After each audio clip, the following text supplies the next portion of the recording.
Hello, I'm Meghan Charpentier and I'm here in the Cabarrus Health Alliance's Wellness Kitchen, and we're going to be making baby food today. Super simple to go ahead and do, and it will actually be really great with your food budget to save you some money down the road, especially if you've got a couple little ones on the way.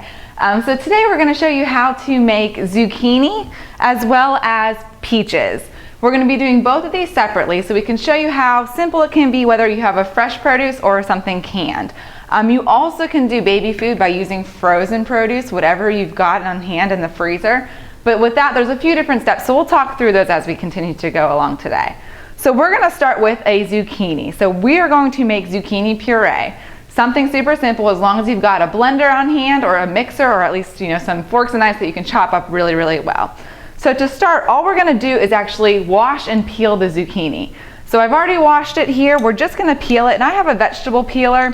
If you have just a potato peeler, anything you've got, if not, just take a knife and we're just going to get the skin to be removed. This will allow the fresh produce to be broken down a little bit more whenever we're throwing it into our blender. As you know, babies take a little bit of time to digest all of that extra fiber. While we want the skin on as adults, we want to make sure we're peeling it for our little ones here. So we're just going to finish peeling this. And any type of squash is great, especially for around 6 to 8 months when you can start introducing these foods to those little infants. Is wonderful to start having on hand. And especially if you're able to make a lot in bulk, you'll be set to go and be able to store a lot for a while. So we have our zucchini peeled. We're just going to go ahead and cut it into about 1-inch sections. You don't need to spend a whole lot of time chopping and dicing super finely, just because, like I said, we are going to throw this into a blender today.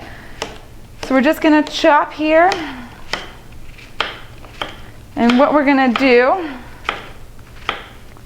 is also go ahead and throw it into a pot of boiling water. So on the stove top here, we've got some water boiling. You also could throw it into a microwavable safe bowl and pop it in the microwave for a few minutes. It's just going to help to soften the food that we're looking to puree. The longer that you cook the vegetables, the softer they will get. So it's really up to you. But if you have a powerful blender, you really don't need to do it for a whole lot of time just because it is going to puree really nicely. So I'm going to dump these in here. And we're going to give it about a minute on the stove top. So while we're doing that, I'm going to transition into our fruit option for you. So you can see what that looks like while we're waiting for that to start to cook a little bit. So in the meantime, like I said, we're going to just use peaches, and I have a can of peaches. So as you can see, they're in 100% juice. That's really what you want to find when you're at the grocery store, or make sure perhaps if you're looking at that ingredient list that it absolutely is in water or at least that 100% juice. Sometimes they do add a lot of concentrate and added sugars, and we want to avoid that if we can. So with this can here, we're actually still going to continue to rinse and drain it. So I've got a colander in the sink. And we're going to throw our peaches in there. Even though it's in 100% juice, we are going to still rinse our peaches.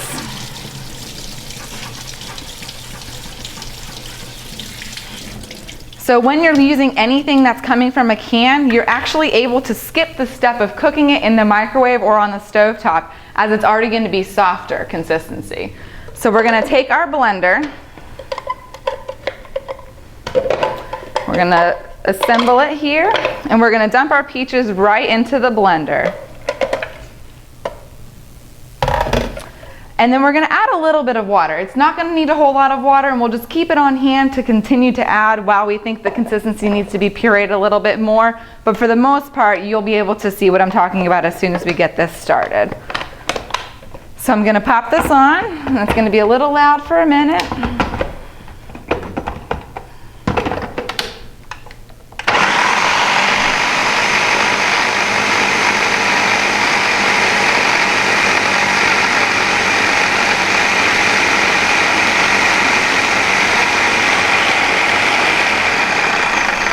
And actually, we didn't add any water yet to our canned peaches, and I honestly don't think we're going to need to add any at all. So with our peaches here, you can go ahead and see we have a nice puree ready to go for our baby food.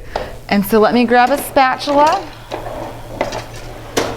to show you all that we have the same consistency that you would with any other baby food that you're buying in a bottle or a jar here. Now, what I like to be able to do is make a lot of these in bulk. As you know, peaches are gonna be in season if you're looking for fresh, or if you wanted to buy a lot of canned peaches and kind of stock up when they're on sale at the grocery store. What the best method to do here is to use an ice cube tray. Just using a regular ice cube tray that you can find at the dollar store, you might actually already have at home, and separating all of the puree into the actual ice cube tray. Then letting the ice cube tray go ahead and put it in the freezer, and once they're frozen, popping them out, and each little individual ice cube fill is actually going to be about 2 ounces of baby food. So depending on where your baby's at in stages of eating, you might be able to have 2 or 3 different ice cubes per serving. And then once you have them in your little Ziploc bags, you're going to pop them out, let them defrost, heat it up in the microwave, whatever you prefer, and you're ready to go. So the same consistency is going to save you a lot of money and a lot of the extra materials that actually you're buying when you purchase the individual jars from the grocery store. So super simple to go ahead and do, as you can see with our peaches. And again, you want to introduce peaches about 6 to 8 months as well. So this is something really, really simple to go ahead and do, and really didn't take a whole lot of time either. So I'm going to put that to the side because our zucchini is actually ready to go. So we have it was boiling here, and we're just going to go ahead and rinse and drain those as well. Just to get the extra water off for right now.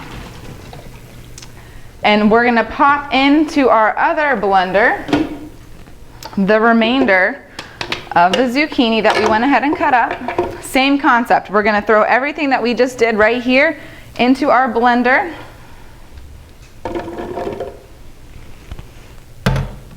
And we're going to put this lid on here. And again, if we need to add some water throughout this process, we'll certainly do so, but you really don't want to add anything other than water. Water is really all you really need to continue with these vegetables and fruits. Obviously, we want to keep it as natural and fresh as possible.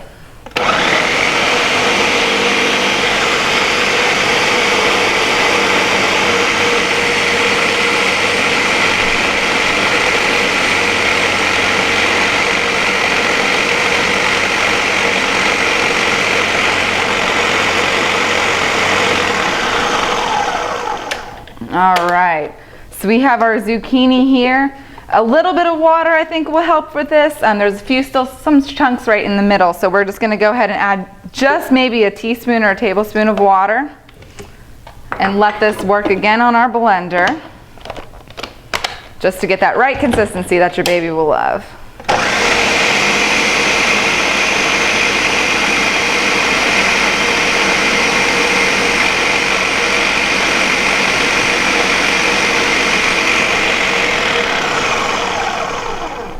Perfect. So same thing, we have everything ready to go, and this is a deeper blender, so let me pour some out into a little bowl for you guys to be able to see what it looks like. Same consistency as our peaches show here. So this is a great way to make sure your baby's getting enough produce and great vitamins and minerals from the baby food that you're able to prepare at home, and that way you know exactly what's in it. So again, super simple steps. If you're using anything that's fresh, you want to make sure you're going to peel the skin back, maybe pop it in the microwave or an oven or on the stove top, or even the oven if you wanted to roast it for a little bit, just to soften up the produce. And then you're going to go ahead and pop it into a blender, adding a little bit of water if you need a different consistency. Anything canned, you want to make sure you're rinsing and draining it, doing the exact same thing, but you don't have to pop it in the microwave or the oven. Pop it right into your blender and you're ready to go. As with frozen, you probably do need to let it thaw out or defrost for a little bit. Maybe pop it on the stove top just to make it the right consistency. Same concept. I do suggest putting them in those ice cube trays so you can make a lot at one time and you're ready to go at any time your baby's hungry. So I hope you've enjoyed our baby food recipes. If you're looking for this handout that we've been referring to this whole time, check below on the website if you're watching online, or check in the waiting rooms and you'll be able to get a full resource of how to make your own baby food for a quick, simple, and a great food budget. Thank you so much.